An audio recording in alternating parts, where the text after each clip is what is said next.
welcome. Cage Cash, episode 5. I'm John. That's Ryan, here again to break down UFC Vegas 70 in obviously Las Vegas, Nevada. Ryan, how are you doing? Good, John. How are you? Excited to be talking about this upcoming card. Vegas 69 was a bit boring, but Blanchfield really kind of proved herself as that next prospect. And I don't know, Andrade looked just weird in that fight. It didn't look like she ever really got into it. But Blanchfield, man, she'll be fighting for the title soon enough. You'd have to think. Yeah, exactly. I mean, that was a good ending to see her kind of get over the top in the end, but I agree.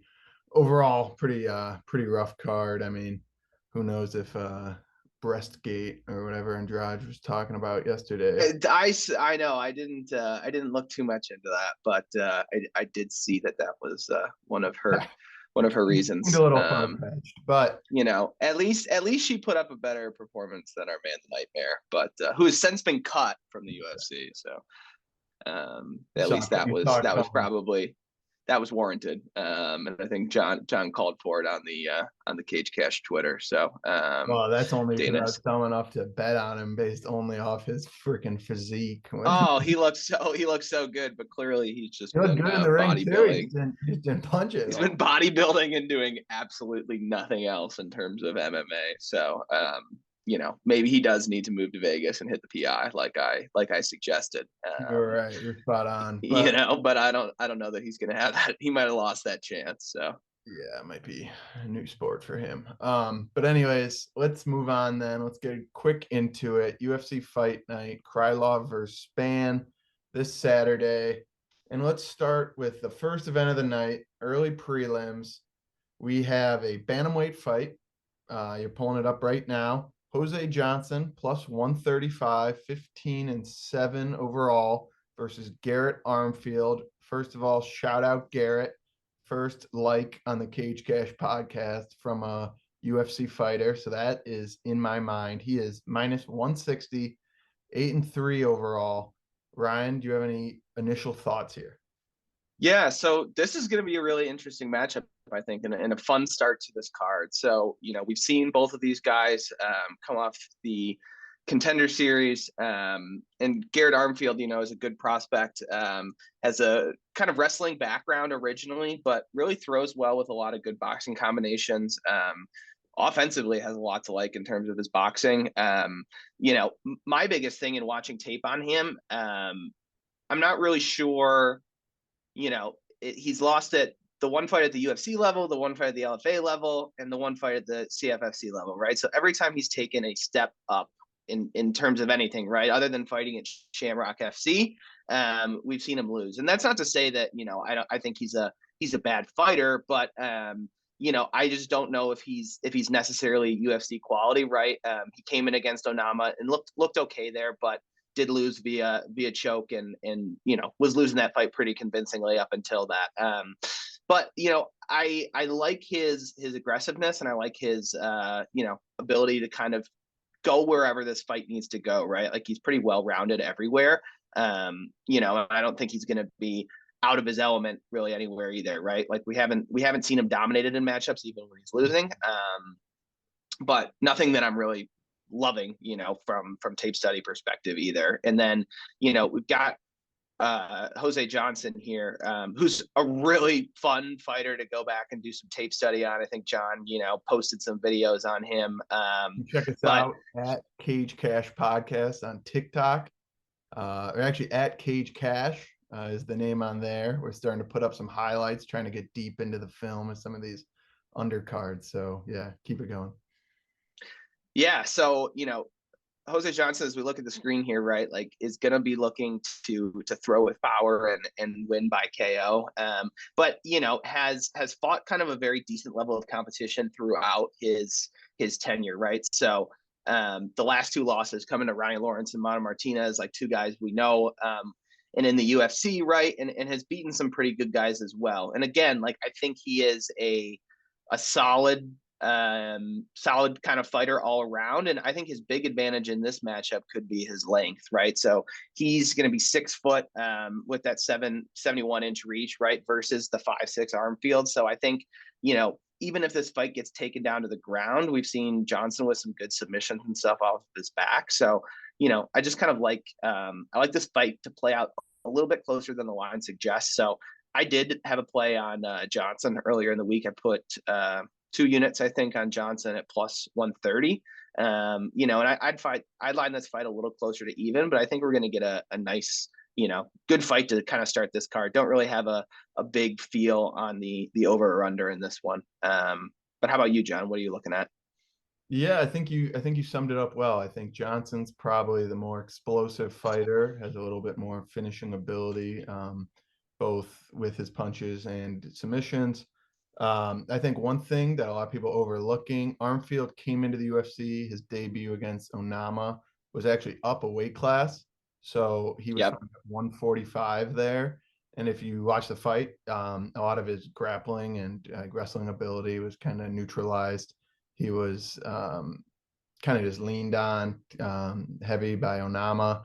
I think getting back to 135, he's going to be in a much better spot and might explain why Vegas is liking him here. I was looking at, I think this could be one where Armfield's kind of able to control it through 3 rounds. I mean, there might be some spots where Johnson has a shot to take him out of the fight early, but I was looking at Armfield by decision plus 350 and the over 2.5 rounds plus 155. I think Armfield, if the fight goes his way, is just going to be in a controlling spot. Hopefully, avoid some of those, some of that power from Johnson, and Mm-hmm. I like that spot here. I think getting back UFC debut at his weight class, obviously had a tough first fight, but I like Armfield here. Yeah, so opposite sides on this one, but I see where you're coming from, and I don't mind that bet at all. I think those are pretty good numbers. And we've seen Armfield; he has some finishing ability, right? In terms of the KOs, but fighting kind of that lower level on the regional scene. So I think to John's point, we might find a situation here where they can cancel out. Armfield can take control and just kind of establish himself and dominate this fight over 15 minutes. So You have a pick? with You that, have a let's pick? keep it moving and go on to the next fight.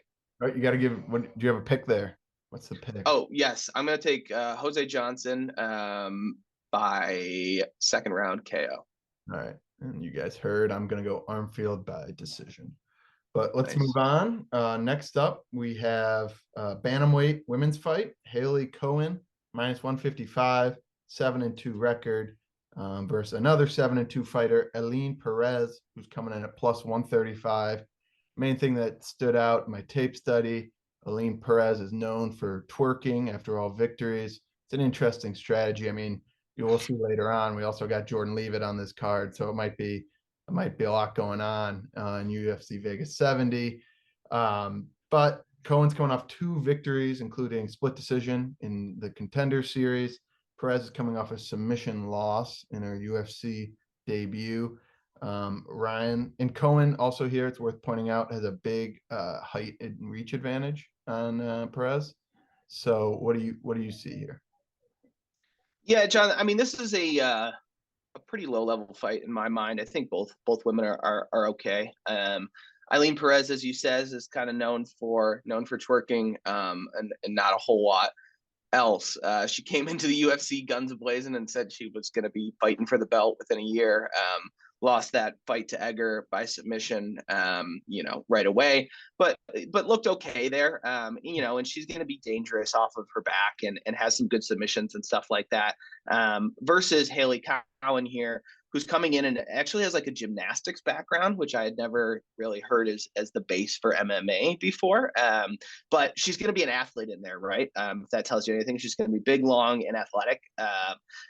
Lots of kicks, kind of throwing at range, and can work up against the fence as well. But she's going to want to do her best work on the feet. But overall, I'm not really seeing a ton of interest either way from a betting perspective. I think the line is pretty appropriate. We could take a look at it now. But they're pretty much pick 'em odds. I think Perez has kind of so actually shot up, opened as the underdog at minus 150. Cowan kind of quickly took a lot of early money and became that favorite. That line totally flipped, and now we're seeing some money kind of start to come back in on Perez, and I think that's right. Not really loving a side here. Not really loving a total. So from a betting perspective, it's going to be a pass for me, John. But I'm going to take Eileen Perez just as I think, having that bit more UFC experience, and I think more tools. If I think her best version of herself is, and I don't know, in women's MMA, sometimes that's a lot of what I'm looking at, right? If they're lined very similarly and they compete very similarly, right? Like who can really dominate in some of those moments and look, more aggressive and look like they're taking the fight to the other person. And I trust Perez more to do that here. So my look is going to be Perez by decision, but it's not something that I have a bunch of interest in, from a betting perspective. So Yeah, I totally agree with that. I think low level women's fights can be pretty tough to get a read on. It's hard to tell really how the matchup lines up. I think Cohen uses her size pretty well. I think in some of the last fights I was watching, she is able to get it against the fence and just kind of lean on people. I think if she kind of makes it a boring fight, Perez could be in some trouble. I mean, I agree. I'm not going to bet on this one. I think it's a tough one to predict.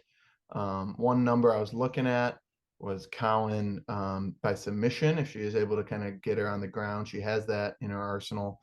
I think she has 2 victories by submission. But I generally agree. So I'm going to go Cowan by decision here. great. Let's move on though to another fight. The next one we got, and you'll be pulling it up. Let me do the same. We have exciting fight here. So we have lightweight battle between Narulo Aliev, minus 165, coming in 8-0 against Rafael Alves, plus 140, 22 or 20, 11 and 0. As you can see there, and by his record, Aliev coming in 8 straight wins, has been compared to guys like Khabib and Islam and that kind of style of fighting. Obviously, pretty early to make those kind of comparisons for him, especially only at a minus 165 opening line. But Ryan, do you have any initial thoughts here? Yeah, I mean, I think that we have been hearing that a lot, right? Kind of that Khabib style, coming out of the same area of the world. But the only reason they're saying that is he really does fight a similar way in terms of his going in, throwing big overhand shots, looking for the takedown, and then is just trying to beat you up really from the full guard, and doesn't, his knockout potential is actually pretty limited, right? He does great ground and pound from the bottom, but I think at the UFC level, we'll have to see if he can continue to kind of progress and find that finishing touch as well. But I think the line is pretty close here because Alves is not a bad fighter. I think this is going to be a really interesting test here for Aliev. Coming in at only 23 years old, and as you said, John, right? Like people are already starting to make some comparisons in terms of what he has the potential to be. And Alves is not a bad fighter here. He is going to be really dangerous in terms of the submission, right? So I think that's what's going to be interesting here. You've really got a grappler versus, pure wrestler matchup, right? So can Aliev just stay safe on top, right? And just use that ground and pound to just, continue to work him throughout the fight and not get caught in a bad position with Alves. So, you go back and look at Alves' record, right? And he has just fought kind of a murderer's row in terms of his, UFC tenure, right? Like Demirs Magulov beats Diakese, who has since gone on and won, right? A good win on his resume, and then loses to Drew Dober. So, in a good fight with Drew Dober. So, I think this is a tough spot here for Aliev, but man, I don't know. I feel like he is the next big thing. So I'm not gonna be one to bet against him this week. But I haven't taken much of a look at it in terms of Alves or something by sub, but that could be an interesting spot. I don't know, John, do you think you'd be interested in laying the price here on the Tajik Eagle this week? Yeah, I actually think there's a few great looks that you touched on. So Alves, like you said, great or pretty good fighter, especially for a debut performance. Pushed Dober to the third round. I mean, Dober's body punch there was pretty crazy. Just took him out of the fight, and it was an absolute bomb to the ribs. But Aliev only 2 finishes so far. He's a guy that pushes it to decision, absolutely dominates on the ground.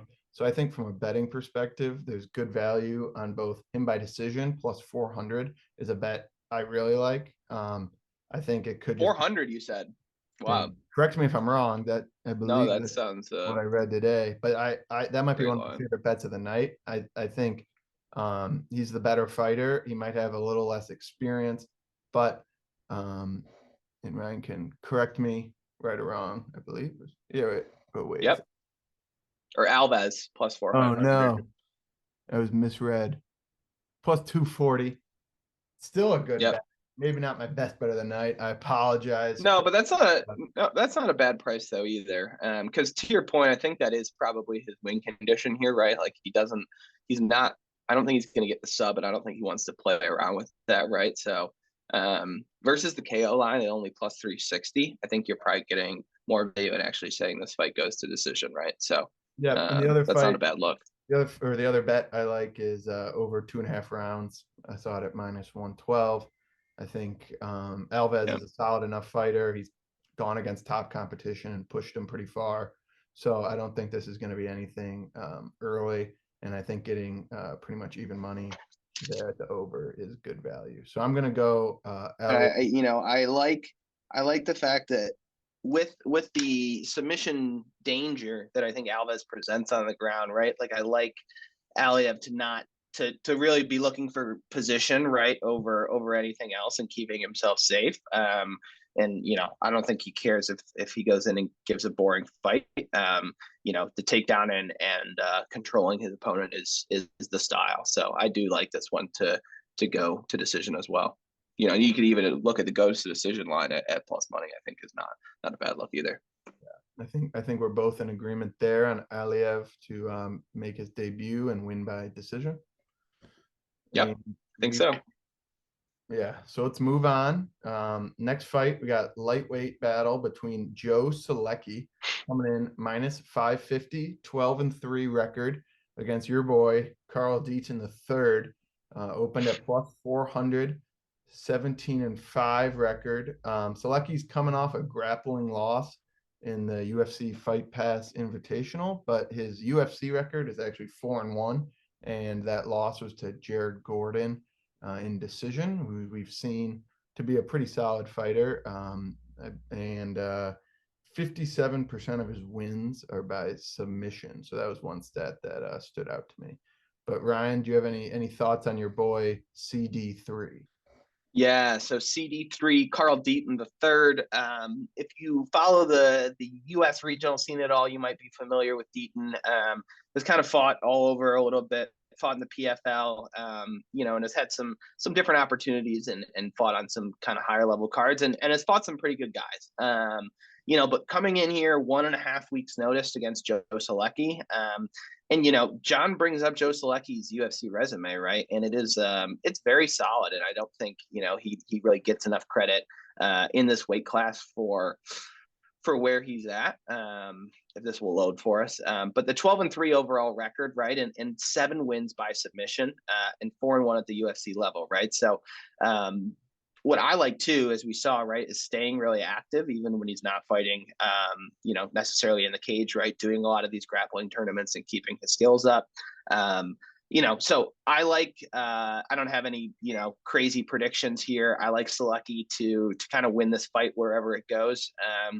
Deaton probably has, a little bit of a better chance if he can keep this fight standing, right? But I haven't seen that he'll be able to do that. We can go back and look at Deaton's resume as well. We've seen him submitted only one time, but he's kind of a submission ace himself. So I think it'll be interesting to see these guys on the ground, right? We might get a fun grappling matchup in terms of kind of going back and forth looking for submissions. But ultimately, I'm going to trust in Selecki to get it done. But we see how wide this line is right now. If anything, like the fight ends by submission, I'm not sure where that's sitting or anything. Could be an interesting look, but we're seeing favored pretty heavily not to go to decision. So with Deaton only coming in on a week and a half's notice, right? How much can he do if he can't kind of find that early submission or early knockout on Selecki, right? And I think Selecki just breaks him over time and finds that submission. So that's kind of how I'm looking at this one. Yeah, I completely agree. I mean, I like Selecki a lot by submission. I think that line's probably not a ton of value. I forget what exactly it is, but not much on the submission. But I think it's worth Yeah, I maintaining. mean, look, this +1, it's even Exactly. money for him to Oh, win by submission, right? So if that's anything, fine. I'm betting right here, Bet Rivers +1900. I'm betting Deaton by submission, right? Like Wow. I know I mean, maybe $5. If you're gonna bet Yeah. on this fight, the value there is on Deaton by versus Selecki by submission. And I mean, Mhm. I know, yes, Selecki has fought at that higher level, but his win condition clearly throughout his career is submission first, right? So at that number, I think that's pretty dang wide. So with that, I don't know that I'll get to that point. Make sure to follow along on Twitter, Ryan's MMA Picks. We'll see if I place that bet before the end of the week. But yeah, not sure I can. You guys saw that. I don't know what the haircut is either, man. But I'm hoping for the best for my man CD3 in his UFC debut. So Yeah. And I agree with all what you said. Maybe you could look at Selecki +900 KO if this fight, like you said, if Dean is able to keep it on the feet. But I'm gonna go Selecki second round submission. Let's nice. move on here. The next fight, another exciting fight, is a flyweight battle between Jamaica's Ode Osborne +160, coming in 11-5 overall against Charles Johnson, the inner G. He is -190, coming in at 13-3 overall. Couple interesting notes here. Osborne 3-3 in the UFC. He's coming off a stoppage loss to Tyson Nam. And Johnson last fight. Johnson's last fight only just over a month ago. So he's coming in here on pretty short notice for the opportunity. Ryan, what do you think? Yeah, so I think Johnson posted just a couple weeks ago that he was going to be back in the ring, and we've seen him a few times here since he's gotten into the UFC, right? So started off fighting Muhammad Makayev, the big prospect, back 6 months ago now, right? So not even that long ago, and this will be his fourth fight Wow. in 6 months' time, right? So really staying active. You can tell why you follow him on socials and stuff. He's a fit guy, and really went out and dominated Jimmy Flick last time out. Really liked there that he went out early and was looking to kind of establish and dominate versus Jimmy Flick, right? What we've seen in the past is sometimes he can take a little while to get going. And I don't love that in a fight against Ode Osborne, right? Where I think, his win condition is that knockout. He's going to be looking to hit Johnson with power and catch him, right? And I trust Johnson here to win a lot more of the minutes and win a lot more of the striking exchanges, right? I do think it's going to play out on the feet, but even at the UFC level, we've seen Osborne striking defense at only around 45%, right? I think Johnson is just going to be able to kind of work all three levels, and ultimately kind of wear him down. I'm not sure that we'll see him get the finish. I kind of like actually something like Johnson by decision. But I did put some on the money line, a couple units on Johnson -190. I think the line's actually moved in the opposite direction a little bit.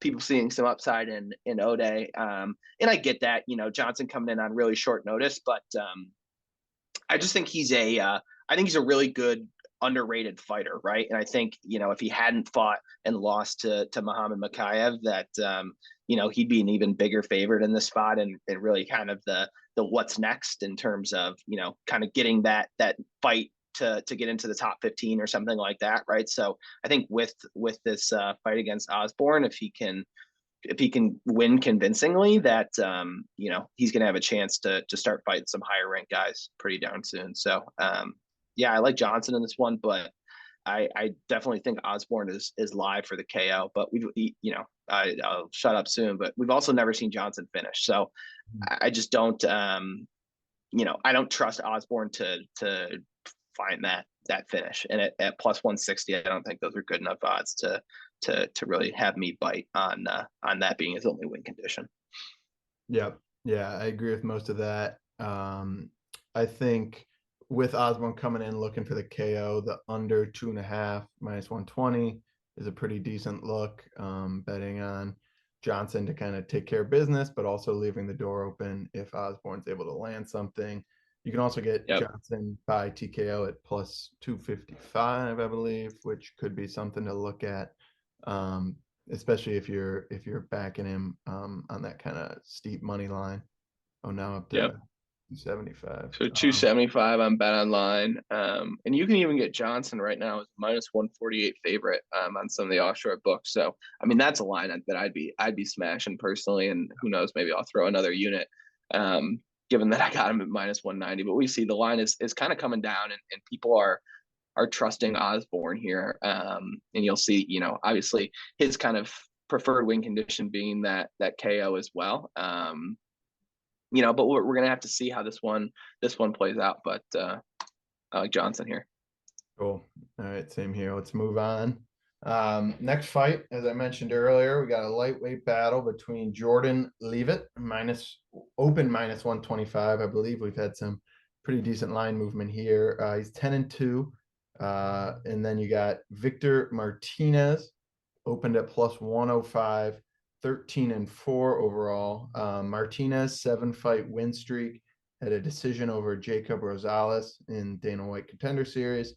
62% of his wins are by TKO or KO. He actually had a fight canceled against Leavitt last year. And Leavitt, as most people probably know, he has losses to Paddy Pimblett in his last fight, and then also Claudio Puelas. Ryan, what do you think? Yeah. So, man, I don't know about this fight. I think it'll be interesting, but to me, it's very binary, right? I think if it stays standing, Jordan Leavitt's going to get knocked out and knocked out pretty quickly. And if he can get the takedown on Martinez, he's ultimately going to find the submission, right? Like Jordan Leavitt is one of the very few like pure specialists we kind of have left in the UFC. Like he does not really have any striking to speak of.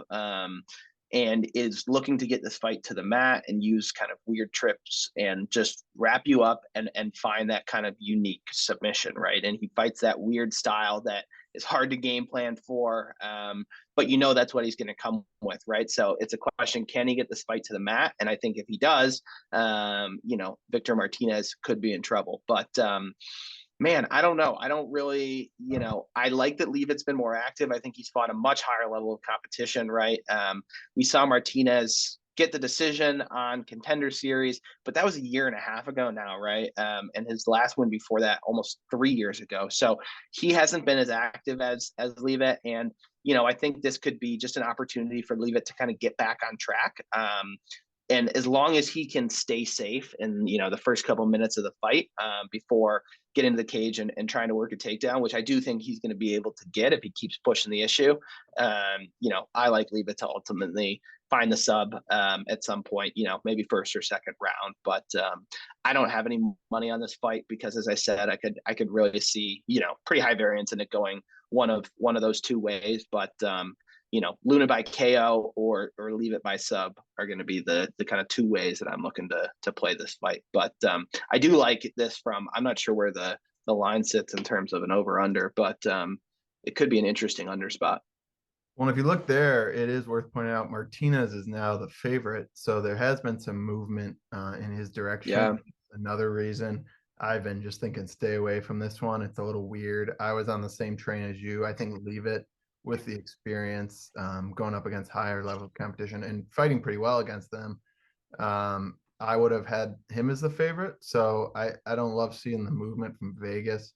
One that I Yep. was thinking, if you do think like Leavitt's going to be able to control this one, you can get some good value on some of the overs. I believe over 2.5 plus 120, or leave it by decision plus 375. I agree. He's kind of that sub specialty, but might be able to just control once he gets it on the ground. And if Hmm. Martinez isn't able to defend those takedowns, he might just be able to do that for 3 rounds. Yeah, and how's Martinez's submission? So he's lost twice by submission. Okay. But it's been what, Been a while. 8 years. So I don't know Oh, if he started off 0 and we 2. can Don't see that very often. yes. No, definitely not. So I don't know if we can take the submission defense as something to lean on here. But yeah, it's gonna be an interesting fight. But to your point, John, I'm gonna stay away from this one and see whether the Monkey King is going to be twerking his way out of the ring. In my mind, he does. So I'm going to take him by second round sub in this one. Okay, I'm gonna stick. I like that bet. I'm gonna stick with what I had said. Decision. I think there's some value there, but I agree. I think Leave It is able to pull it out. Next up, we have another women's fight, flyweight. Brazil's Gabrielle Fernandez opened at minus 125, 8-1 record overall against Jasmine Jasudavicius. That's not great, but plus 100, 7-2 record. Ryan, what are your initial thoughts? I mean, this is another fight, a little lower level women's MMA. It can be a little tough to get a great read on it, but did you have anything that stood out? Yeah, where's this line sitting right now? So yeah, that's kind of what I would have expected, right? So we can take a look. Let's see where things um opened up if they load for us. But yeah, John, to your point, I don't really have a strong lead in this fight. I do like Fernandez probably. I think she's just got a little bit more tools and is a bit more dangerous inside of the cage, right? Like I like her upside in terms of the finishing ability. And Jazuda Vicious, you know, God, like Canadian fighters are pretty damn ass in the UFC. It's been a while since one of them has gotten a win, and I just am not sure that she's totally UFC level, right? Like her win on the Contender Series, and then she beats Kay Hansen, who since left the UFC, right, and then loses to Natalia Silva in a pretty clear decision. So I like the younger fighter to kind of come in here. Continue her momentum and get the win.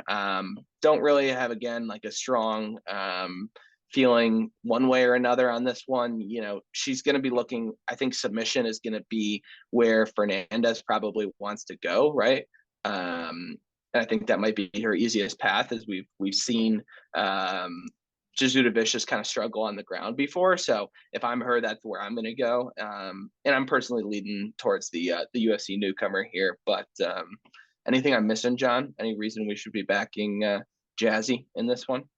I mean, I don't think so. Obviously, a solid fighter, but I agree with a lot of what you said. I think Fernandez is the younger, stronger fighter. I mean, in a lot of her previous fights, you can really just tell that she's a beast, and like she's just Yep. got a lot of strength and size on some of these other women fighters. Only 38% of her wins have been by decision. So I think, like you were saying earlier, looking at these women's fights, finding someone that has either that finishing power or the ability to end it in a submission is pretty valuable. And Jasmine, that last fight, like you were saying, against Natalia Silva, she was actually a big favorite there, I believe. She came Mm-hmm. favorite and was upset pretty easily. So I agree with a lot of what you said. I actually like Fernandez money line. I think that's really good value on her, and I also like by TKO plus 700 is what I was seeing. Wow. It's not a bad line, but yeah, we can see here, right? Look where Fernandez opened the plus 145 favorite, and it looks like the money's kind of continuing to come in on her. So will be interesting to see. I wouldn't take this line a lot further, right? Once it gets up into maybe the minus 150 range, that's where I'd probably advise staying off of it. But yeah, to John's point, you got a plus 700 here on BetMGM. And as we see, the line opened at plus 700 offshore and has already been bet down. So that could be a really interesting look if you have, bet MGM at plus 700 or Bet Rivers at plus 650 as well. I think could both be lines that aren't going to be there if you're watching this video on Saturday morning. So hopefully you guys are tuned in and can jump on these lines before we get later in the week. Yep, agreed. So I'm going to go Fernandez, second round KO. I'm going to go Fernandez decision. All right. Let's move on to one of my favorite fights of the night. I've been doing a lot of research on this one. We got a lightweight battle between Eric Gonzalez, plus 150, 14-7 record, against Alabama's Trevor Peek, minus 175, 7-0, 7 finishes. If you're looking at either the Twitter or the TikTok or even our YouTube shorts, I've been putting up the Trevor Peek content. I think he's going to be a lot of fun making his UFC debut. Fought in the Contender Series and had a really exciting fight. Took a lot of damage, which might not be a great sign, but he absolutely throws haymakers, and that is how he's going to be looking to finish this fight. Ryan, what do you think here?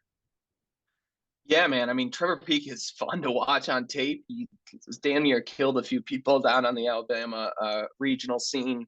But man, he's about this life. He is a fighter to the nth degree. There is very little technique behind what he does. Very little. A striking coach would not know what to do, right? But he throws with life-ending intentions kind of every time he gets into the cage. And man, I don't like anything about Eric Gonzalez. I didn't like him when he came into the UFC, and he hasn't looked good since he's been in the UFC, right? So came in, lost to Jim Miller, and lost to Terrence McKinney. So two, again, high-level fighters, and he's kind of going up against the gauntlet there, right? But didn't really show me anything in either of those matchups. And, against McKinney, got really pieced up on the feet. And I'm not sure how sold we can be on McKinney's boxing anymore after just kind of seeing him really get made a fool of in, that fight with the Bomb Theme. So, I like Peek to go out and get this done. I played some on the money line. We were talking about it last night. I did jump on. He's continuing to move as of last night. Now down to almost a minus 200 favorite. So, I think he's the rightful favorite here. I think he's, very live to win by KO, but at plus 110, I don't know that you're getting a ton of value there. I might just jump in on that money line quickly, but, man, and like fight doesn't go, I think is already at minus 400, right? So a lot of people are seeing kind of this to go a similar way.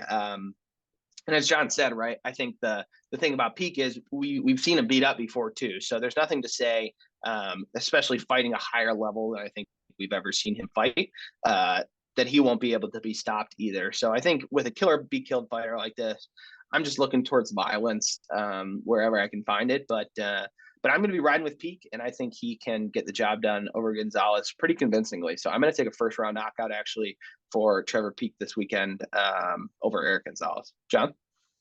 Yeah, I'm actually going to do the exact same. I think plus 110 is a tough number, but also I'm not really sure what Peek would look like in a decision victory. He's kind of got right.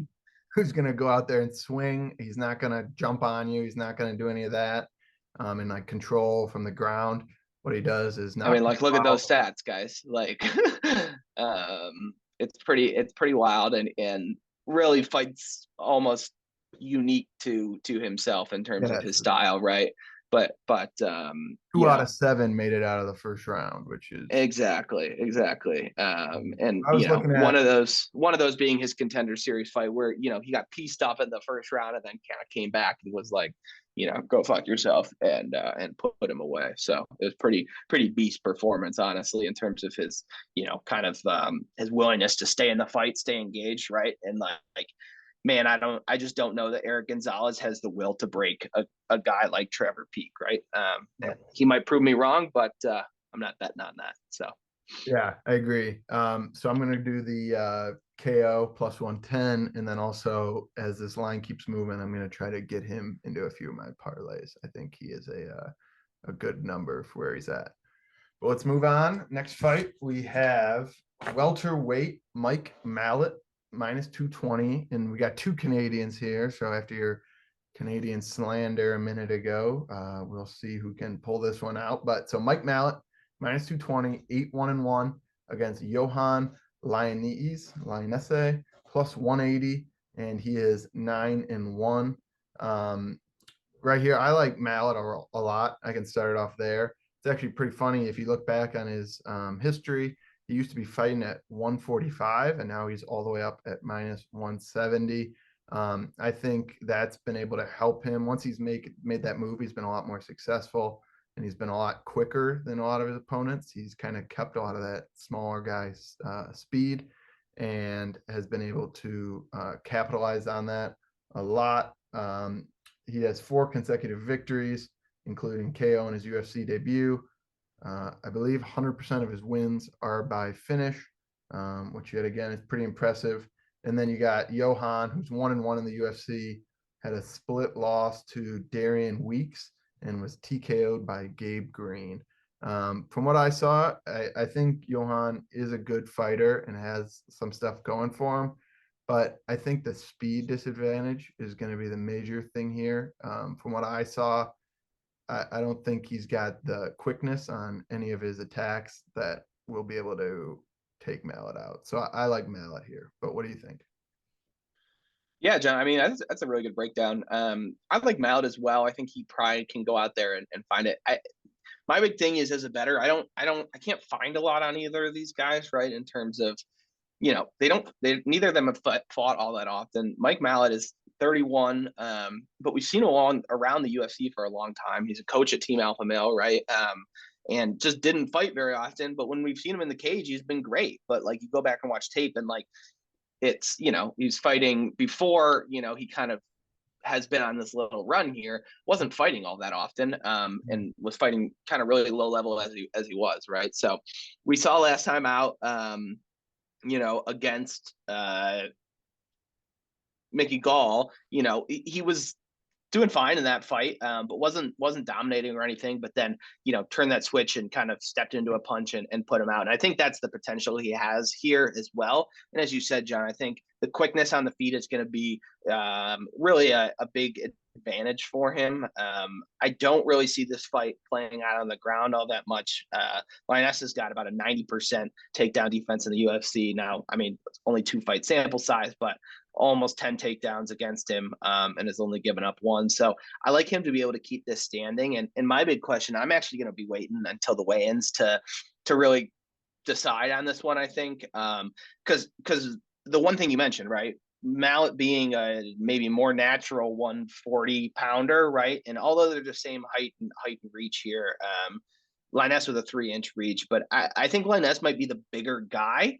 And maybe that's a disadvantage for him, but if he looks significantly bigger than Mallet here and looks like he might be able to just kind of control him with physicality, that might be an interesting spot. As an almost plus 200 underdog that could be interesting to take a look at, because I think Mallet's probably deserving favorite, but it's also like I don't think we've seen enough of him where we can really trust him. At almost 2/3 implied win probability, right? That he's going to go out there and be able to beat Linus 2 out of 3 times. I'm just not sure of that. So yeah, I'm going to go Mallet. I'm going to go Mallet by second round KO, but I'm going to be waiting to see how these guys look on the scales and how they look kind of next to each other in the standoffs before really going one way or another. But probably passing from a betting perspective overall. So Yeah, I like that. And I think it's smart what you're saying about the weigh in. The one number I was looking at, Mallet inside the distance, minus 105, as we both talked yep. about. I think that leaves them a lot of openings to get it done. But let's see how they look at the weigh in.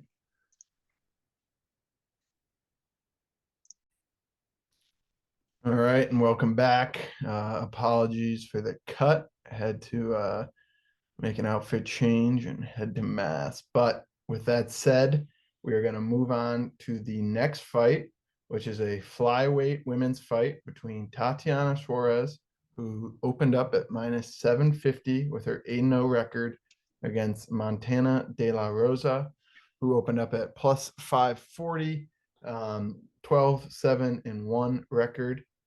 Suarez, you might remember her, former Ultimate Fighter champ. And I recommend anyone, the UFC website has a great article out about her right now, kind of her fight back to the octagon. Ryan, you can show us. I mean, when was her last fight? 3 years, 8 months. She got her last win over Nina Nunes. Yeah. So first time back in a while, heavy favorite. Ryan, what are you seeing in here in the octagon? Yeah, I'm excited for this one. Really, just to see Tatiana Suarez back in the octagon. She was the hottest prospect there was down at strawweight. This fight is going to be at flyweight, so it'll be interesting to see kind of going forward. I saw one interview. It sounds like she just wanted to take this first fight up at flyweight, and then was talking about going back down to strawweight. So it'll be interesting to see kind of what she decides there, right? But I think this, from a fighting perspective, I love her in this matchup, and I think she'll win inside the distance, honestly, because I just think she can dominate from the ground, and I think she's going to be able to get it there, right? If her wrestling is 60% of what it was, those years ago, it's going to roll right through Montana De La Rosa, right? Only a 63% takedown defense at the UFC level, in a pretty small sample size. And, even in control time positions, just not winning out a lot of the time. And I just, I really don't like what I'm seeing. And on the other side, right, if we think this fight's going to play out on the ground, the winning control percentage for our girl Tatiana Suarez is right around 98%. So anytime she's been in grappling situations in the UFC, she's winning those at about a 98% clip in terms of the control time. So really interesting stat there. And we've seen her just against really high level competition, right? Like she has fought kind of some of the best back then, including Carlos Esparza, right, who's since been a champion in that time that she's been off. So, yeah, I'm excited to see Suarez come back to the octagon. Didn't play this, but my luck would be first or second round with Suarez, and I think she get done by submission or KO. So I'm just excited to kind of sit back and see if we still have a really solid prospect on our hands. So. Yep, total agreement there. I also saw plus 123 for the under 2.5. Another under from me, but I think there's some value there. I mean, it'll be a question kind of coming in after such a long break, but agreed on all points. I think she's going to be the far better fighter, and it'll be cool to see her complete the comeback here. But let's move on. Next fight, we got the only heavyweight battle on the card. It's quite a doozy of a match. I don't know why they always do. They just put these garbage heavyweight Yeah, exactly. events on the main card. But so we got Augusto Sakai coming in minus 110 opening line from Brazil. He's 15-5-1 overall. And then we have Dontel Mays, obviously minus 110, 9-4 record overall. My number one note on this fight was that it was gross. There's not a ton here. Sakai, 4 straight UFC losses, all by TKO. It doesn't look great. I mean, I had a couple of looks here that might be worth betting, but for the most part, I'll probably just be waiting for this one to be over. What do you think, Ryan? Yeah, it's a huge step down in competition for Sakai, but I'm shocked he's still in the UFC, coming off four straight losses by finish, right, and by KO. He looked pretty good and was an up and coming prospect up until he fought Overeem and was actually winning that fight until Overeem took him to the ground in the third round and found the finish. And then the last 3 have not been good performances, and he just you just question like what stage he's at in his career at this point, I think. But man, Dontelli Mays is not all that high level. He's a big dude. He's powerful. You know, and is going to have the reach advantage here if they kind of stand and swing. But I think Sakai is going to be a lot quicker in there. And honestly, from a skills perspective, I think it's a probably good price. Honestly, like it kind of reminds me of a Hooker situation a couple months back, right, where you're getting like Dan Hooker for like minus 145, just because he had lost 3-4 in a row against some of the best. I don't think Sakai is quite the same, but this is a winnable matchup for him if he has anything kind of left in the tank. So, I'll be leaning towards Sakai here, and I think he finds a finish, honestly. But it's not something I'm gonna want to really take a look at. But what were you looking at from a betting perspective? One a little unique one I found. I mean, neither fighter has that kind of typical heavyweight first round power. For Um, sure, these are both kind of like slow. That's the thing, they put these heavyweight fights on the main card, right? That like neither of the heavyweights even yeah, fight like yeah, traditional heavyweights. Does yeah. that make sense? So one line I liked, if you're able to find it, was fight ends by KO in round two for either fighter.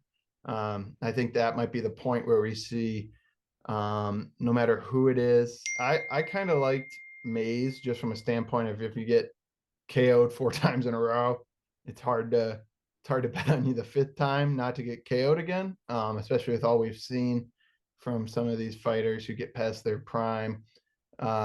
So I saw that at Mays by I think they're both plus 200 by KO.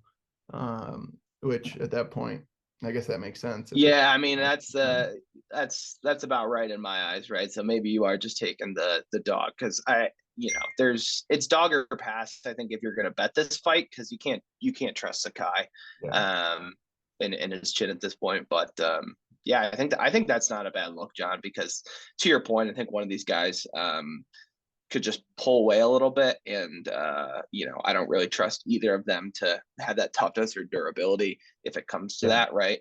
So second round could be a good look. Yeah. All right. Let's keep it moving. Move on from that one. Next one we got middleweight fight. Andre Muniz, minus 190, 23-4 record, going up against Brendan Allen, plus 160 opening line, coming in at 20-5. Ryan, how about you walk us through this one? I don't have a ton here, so walk us. Yeah. So, I mean, co-main event, right? And I think this is one of the better fights we've seen so far this year, probably on paper. Muniz is really one of the best grapplers the UFC has seen, right, in terms of pure submission ability. He'll be a little stiff on the feet, and Allen probably has the advantage on the feet here. But from a grappling perspective, we've seen him beat some of the greats within the UFC, right? And also just really kind of roll through competition. So in the UFC, if we go back and take a look at his record, right, he actually is 5-0, unblemished in the UFC so far, right? And it's kind of flying under the radar, just one of those Brazilian fighters, right? Doesn't speak English, at least in the interviews, right? And it's like doesn't get all of that attention, but he's really looked good inside of the octagon. And Brendan Allen is a grappler himself. That's kind of his game as well. And I think yes, he probably has the advantage versus our guy on the feet. But in terms of where I think this fight's going to play out, ultimately I think it gets to the mat, right? And if it does, I don't think I don't think Muniz is going to have much trouble in dispatching with him. I just think he's on a different level. So I did play Muniz earlier in the week, around like minus 200, and I think it's still kind of hovering right around there. It's gotten a little wider, but you can still get minus 205 on DraftKings. I don't mind the dog shot in Allen. He's a younger guy, and it's definitely a really interesting kind of prospect to himself. I just think this is a tough fight, just from a pure, stylistic perspective from him, right? I just don't know that Allen's, um, his better ability in the stand up is going to make up for what I think is still a real difference on the mat. So I'm going to take Nunez. I'm going to take him by second round submission here. But yeah, I don't know, John. Any thoughts on this one? Any way you're leaning as you take a look at it? Yeah, I mean, it's hard to disagree with you. I mean, I think I'm probably going to follow a similar path. And I was looking at maybe some of the overs or some decent value. 1.5 is only minus 150. But I think I generally agree with most of what you said out there, and it might just be a different level of competition here from Allen against a guy who's on uh let's see, a 9 fight win streak. Yeah. So I'm gonna ride the hot hand, but I agree. I do think it's gonna be a exciting fight, especially if Allen's able to keep it up a little more and keep it a little more even. Yeah, I mean that's the thing, right? Like we've not really seen Andre have a lot of success on the feet, right? And like if when it plays on the feet for extended periods of time, it's gotten a little greasy for him. So if Allen can do that, he's probably gonna look the part as a nice underdog here. But I like Mooney's to keep rolling and keep working his way up to the division. Towards the title shot here. Whereas Allen, I think this is a good test for him, but see him kind of taking a step back before getting to that next level, which ultimately I see for him as well, as I think he's got a lot of potential, within the middleweight division going forward. So really looking forward to this one. But yeah, with that, let's move on to the main event, John. All right. Like you said, the main event for UFC Vegas 70, we got light heavyweight fight between Nikita Krylov, coming in 29-9 overall, opened at minus 160, going up against Ryan Spann, 21-7 overall, opened up at one or plus 135. Everyone may remember kind of the rare jab knockout Span got on Reyes, and Krylov also has had a few good fights in a row, starting with the Gustafson, kind of put him behind the shed and took him out there. Mm-hmm. A sad fight for any Gustafson fan out there. I'll tell you where I'm leaning. I think Krylov is a much better fighter here. I think even if you watch a lot of Span's fights, he's not overly impressive. He's obviously got a lot of power. I mean, to knock someone like that cold on a jab, and also a few other impressive victories. But his striking is not incredibly impressive. It's a little all over the place. Footwork. I've been watching some videos on Twitter this week. He doesn't seem to have the amount of tools, as you like to say, as Krylov. I think it's going to put him at a disadvantage and probably put him at the point where he's going to have to swing a few Hail Marys to get a win here. And I think Krylov's going to be able to kind of just take control and piece him up throughout the fight. I think, and I'm not sure you can show us if the lines moved at all, but I think Krylov is yeah, he's up at minus 170 now. I think that's a pretty good number on the money line. I feel pretty confident in it. But Span has put together 2 wins in a row. He had the jab and then also guillotine choke over Kutelaba. So it should be a good fight. I think it, it it could go either way here. But Ryan, what are you seeing? Yeah, man, I'm right with you. I like Nikita Krylov a lot in this matchup, and he's been my biggest play so far of the year. Actually, 6 unit play on the line here, and I just think he's better everywhere this fight goes. And I think he's one of the top guys at light heavyweight, and just doesn't really get that respect in terms of finishing ability. He really, I think, is elite both on the feet and in the submission game. I think on the ground he wipes Ryan Spann, right? But I also, trust him much more on the feet. I think he's a lot quicker. I think he's more trustworthy to kind of show up in these big moments. He's been in some of these bigger moments. And I don't know, as soon as we see Ryan Spann kind of take every time we've seen him take that step up in competition, right? He's lost pretty easily. Going back to Johnny Walker 2 years ago, right? Anthony Smith, good fighters, but I think Krylov is on that level for sure. And so to your point, I really like the price we're getting on him. And, the biggest thing, I like violence in this fight a lot. I do have a bet as well on the under 1.5. I got it around even money. It's already down to -150, right? So people are expecting this to kind of end early, and I do as well. I think to your point, lacking those tools, I think Spann's going to have to go for it, right away. And I think Krylov's going to be game to engage, but I just see him winning out in just about every position, unless he kind of gets caught with a left hook or something, right? And that can happen in MMA.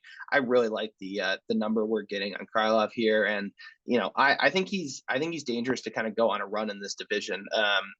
Light heavyweight is pretty light in terms of contenders. He's a really good fighter, still only 30 years old, but has fought some of the best of the best. So I like this as a spot for him to win and get a finish, and really move up quickly and start to look towards some of the bigger money fights in this division. So yeah, I'm going to go with Krylov as well here. And I'm going to say he gets it done by first round knockout on Ryan Spann, to really have a fun way to close off the UFC Vegas 70 card. So that's what I'm thinking. Yeah, I'm right there with you. I was actually thinking the exact same first round KO. I think Spann's gonna know what he's got to do, like we both said, and that could cause something quick. I think looking at Krylov's record, I mean, he's had some losses, but they're against really top level. I mean, going back to Jan back in 2018, lost to Glover Teixeira, lost to Magomed Inkalev and Paul Craig. So that style of fighter, someone who can really kind of muscle him, get him on the ground, that is a tougher matchup for him. I mean, it's worth saying Spann does have a little bit of a size advantage. It might be another one where it's worth taking a look at what they look like on the scales on Friday. But I think I'm in total agreement. I would say first round KO for Krylov to finish off the night and lead us into next week's UFC 285 next week. Yeah, I think so, which is going to be an awesome card coming up. Couple great fights that we're going to be taking a look at. So I'm excited about that one. I've already got some bets lined up. And just quickly here, we'll take a look and run through my bets coming up for this card just to recap them here. So I am taking Nikita Krylov over Ryan Spann for 6 units. I've got Muniz for 3 units, Trevor Peek over Eric Gonzalez for 3 units, Johnson over Osborne for 3 units, Perez over Cowan for 2, and Jose Johnson over Armfield for 3.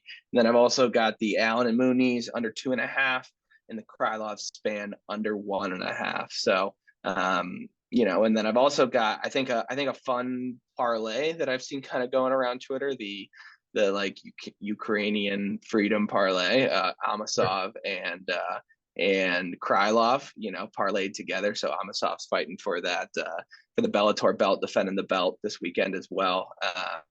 So that might be a spot I'm looking to play. But I took some Amazov straight as well, and then jumped in on Gamer Gamrot, who's coming in 285. So I've already locked that bet in, but we'll have some content out for that early next week, as that'll be a really fun card to kind of keep us going throughout March here. So lots of UFC in a row here. It's been a really good start to the year, but some really fun fights coming up in March as well, including 285, right? John Jones and Cyril Gane. So it's gonna be awesome, and I'm really looking forward to that one. So.